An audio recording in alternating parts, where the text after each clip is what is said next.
Kia ora, good evening. Weather permitting, bluff oyster boats will leave the harbour and begin dredging the southern delicacy from the bottom of Foveaux Strait at midnight. Barnes Oyster Company spokesperson Graham Wright says he expects oyster opening to be underway by 12:30 p.m. tomorrow and the shop to be open an hour later. Mr Wright says the season looks like it will be a good one, with pre-season testing by NIWA revealing little sign of the Bonamia disease that threatened the industry in the early 2000s. And in further good news for bluff oyster lovers, Mr Wright says the price will be the same as last season at $23 a dozen. The oyster season is open until the end of August or until the quotas are filled. Primary Industries Minister Nathan Guy has instructed officials to consult on prohibiting the use of blunt force to euthanise surplus low-value bobby calves on the farm. Although using a blunt instrument is currently legal, the practice is not thought to be widespread. But Mr Guy says the method could potentially damage New Zealand's animal welfare reputation, which is amongst the best in the world. Margot Sutherland spoke to Federated Farmers Southland President Russell McPherson about the practice.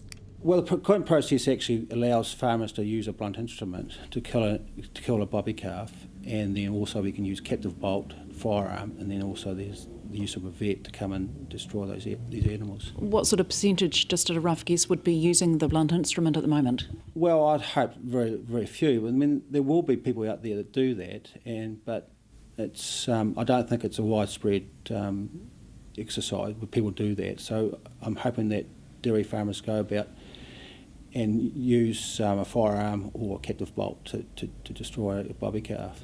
So the fast and quick method as opposed to the blow?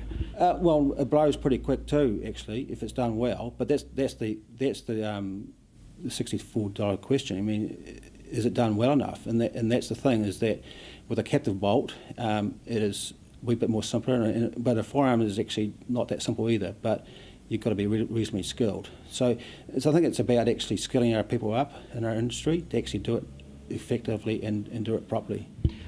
What percentage of bobby calves are killed on the home farm as opposed to being processed through works? Well, I wouldn't know actually those exact figures. It's actually a pretty hard one to actually work out because, you know, we do have deaths on our farms at calving time. So how many deaths are we got? Actually, how many live calves are actually born? We're actually not that sure. But I think most farmers will actually bobby calf will kill their bobby calves through the channels of freezing works, where there is some monetary value gained from that calf.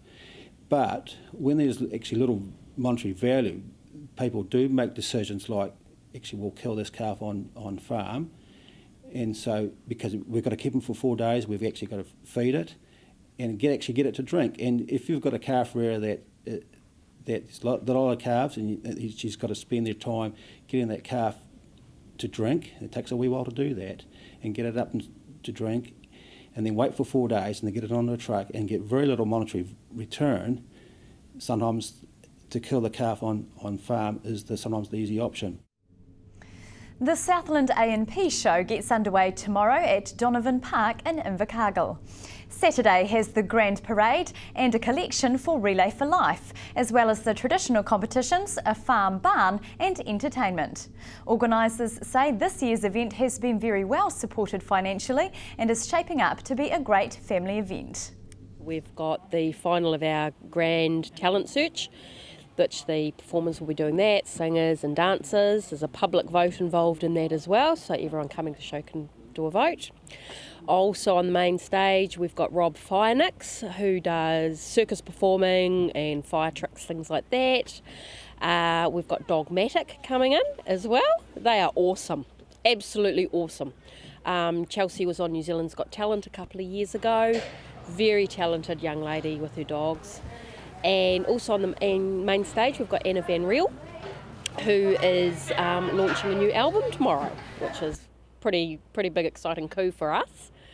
So that's on the main stage. That'll be running from about 10 till 4. There's something going on the whole time for that. Then we've got all the usual normal AMP things with the cattle, the sheep, the horses. Probably one of our real big things that we're really excited about this year is our Old MacDonald's farm barn, which is where the kids can actually mingle with the animals and touch the animals. I can't believe how many kids there are in Southland that have never touched a sheep. So they can do that one-on-one, hands-on. The tradition lives on, but no longer a Friday. I think we used to start on a Friday, is that right? Yeah, back in the day, as they say, it used to be starting Friday through Saturday. Just with the way times have changed, I mean, the whole town used to shut down on a Friday. Unfortunately, that doesn't happen anymore, so we're moving with the times, but we're really, really pushing to bring back that spark into the show of those old Friday show days, and it's all about the families. It's all about families coming along, having a real fun, happy day out. Should be a great day. Almost 3 in 4 New Zealanders aren't eating the recommended daily amount of fruit and vegetables.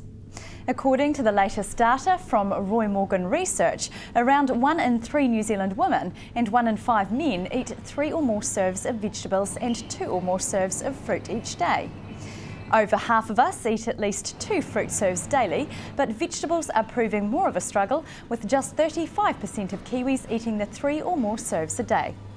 We are, however, eating better than those across the Tasman, with just 1 in 5 Australians eating the right amount of both.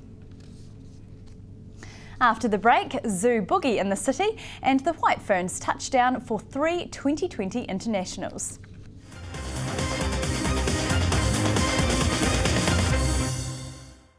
Welcome back.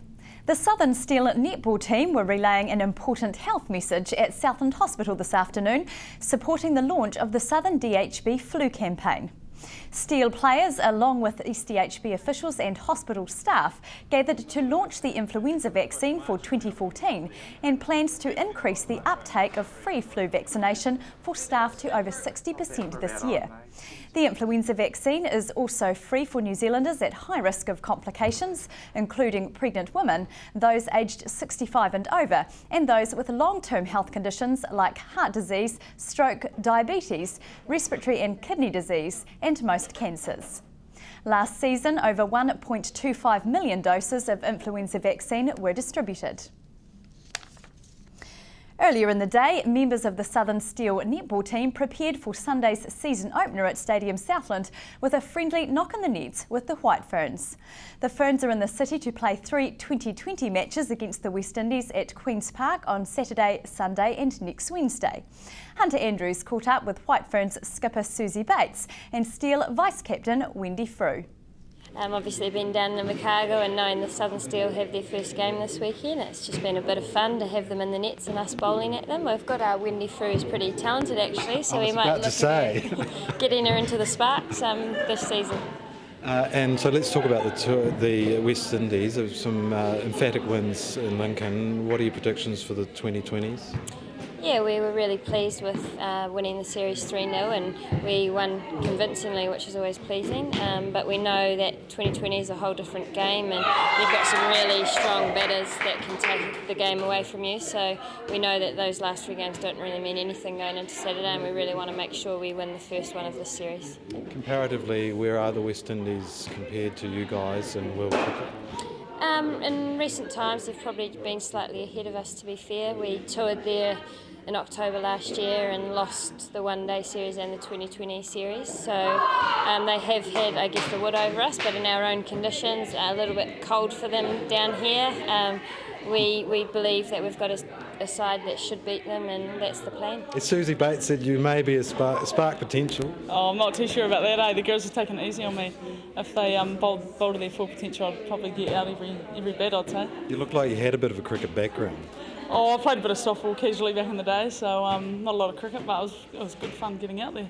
And no injuries, of course, because everything's underway on Sunday. What are the thoughts for the team heading into the game? Oh, I can't wait to get into it. Pre-season always goes for a long time, and come game time, you're just amped and ready to go. So the girls are fired up, and just can't wait to take the court on Sunday night. The Zoo Boogie crew were in the city today, making an in-store appearance at the Baby Factory this morning before a performance at Stadium Southland. The group are currently touring the region, delivering a message of caring and sharing to preschool Southlanders. They're a funny bunch, very funny bunch of animals, but a little bit different. They squabble sometimes, but they're a big family, so lots of fun. We've got Levi the lion, all the way from Africa. We've got Ella the elephant from India, Max the monkey from the Amazon rainforest in South America, and Boris the polar bear from the North Pole, of course.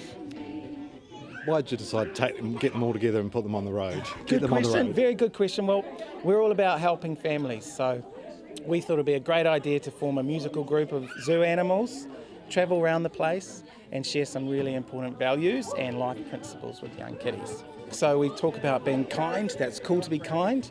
We talk about the golden rule, which is treating others the way you want to be treated, and a big focus on family. So one of the things we sing about is being united as a family, looking after each other, saying that violence is not okay, supporting that campaign as well. So big messages, but we package them in a fun and simple way for young kiddies.